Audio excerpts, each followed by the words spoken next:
Hello buddies, எல்லாரும் எப்படி இருக்கீங்க? Happy weekend. So I know very well Saturday is very precious. ஏன்னா ரொம்ப ரேராக தான் நமக்கு வந்து ரெஸ்ட் கிடைக்கும். இன்றைக்கி ஊரியும் ரொம்ப ஹாப்பியாக இருக்கார். ஃபுல் ப்ளே மூடு தான். அவரோட டாய்ஸ் எல்லாம் எடுத்துகிட்டு வந்தாச்சு. யாரெல்லாம் உட்காந்துருக்குமோ அவங்க எல்லாத்துக்கிட்டையும் கூப்பிட்டு விளையாடுவாங்கன்னு கேட்க ஆரம்பிச்சிட்டார். ஸோ இன்றைக்கி செய்ய போகிற ரெசிபி வந்து it's very easy. Even bachelors கூட ஈஸியாக பண்ணிடலாம். ஸோ நம்ம ஜென்ரலாகவே குயிக்காக நம்ம ஒரு லன்ச் ப்ரிப்பேர் பண்ணணும், அது வந்து சப்பாத்திக்கும் ரைஸ்க்கும் எல்லாத்துக்கும் செட் ஆகணும்னா we can actually do this. கடுகு, சீரகம், வரமிளகா எல்லாம் போட்டுட்டு ப்ளஸ் பச்சை மிளகா, ஆனியன், கருவேப்பிலை, ஜிஞ்சர் கார்லிக் பேஸ்ட் எல்லாத்தையும் ஒன்றா கூட நீங்கள் போட்டுட்டு நல்லா சாட்டன் பண்ணுங்கள்.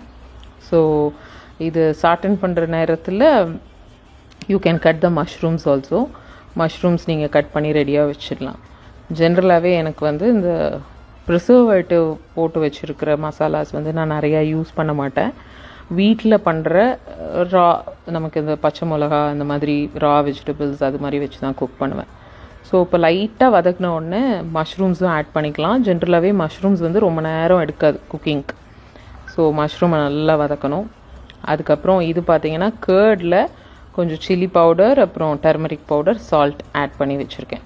ஸோ கேர்டு கொஞ்சம் திக்காக இருக்கணும். இதில் எங்கேயுமே நான் தண்ணி ஆட் பண்ணவே இல்லை.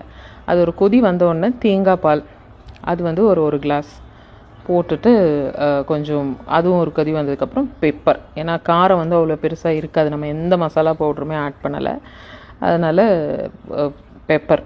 இப்போ இது மூடி வச்சிட்டோன்னா வித்தின் ஃபியூ செகண்ட்ஸில் ரெடி ஆகிடும். இது நம்ம ஒரியோ குட்டிக்கான லன்ச் ரெடி ஆகிடுச்சு.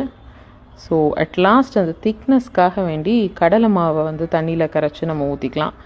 இது வேணுங்கிறவங்களுக்கு தான். லெமன் கடைசியாக புளிஞ்சு விட்டுட்டோன்னா இப்போது நம்ம வெயிட் பண்ணிகிட்ருக்கிற அந்த மஷ்ரூம் கிரேவி இஸ் ரெடி. அதுக்கப்புறம் என்ன ஃப்ரெண்ட்ஸ், சப்பாத்தியோ பரோட்டா